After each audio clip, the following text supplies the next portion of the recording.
Hello, my loves! So, happy 17 months sa ating dalawa, my loves. So, tignan mo naman, nagbihis pa ako, naglagay pa ako ng lipstick, nagsuot pa ako ng mga borloloy, syempre. O, kahit paano nag-effort din ako, di ba? Sana naman ikaw naman yung makapagbigay ako sa'yo ng ngiti sa iyong mga labi dyan. So, magiging OA man to sa iilan na makakapanood. Syempre guys, ito lang yung aking way para naman maipadama ko kay Jap or may magawa din ako kay Jap, diba? Kasi siya na lang lagi yung nagsusurprise sa akin. So ngayon, this time, ako naman ang magsusurprise sa kanya. So, happy 17 months, sorry, sa atin my loves.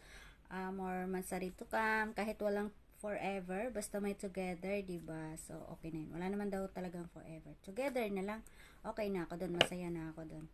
Or kahit kung wala man hanggang dulo, sana magkaibigan pa rin tayo. Charot! Hindi. Ito yung klase ng relasyon guys, na first time kong nagkaroon ng relasyon na ganito. Yun, kay Jap lang. So, hindi ko alam kung paano ko siya mapantayan kasi wala namang buwan na pumapalya siya sa mga pa-surprise niya sa akin. So, maraming salamat my love sa lahat ng pagmamahal mo, syempre sa akin, sa tulong, sa support, syempre sa pag-agapay sa lahat ng ayan, sa mga problema na rin syempre, 'di ba? So maraming salamat talaga at happy mansari sa atin my loves.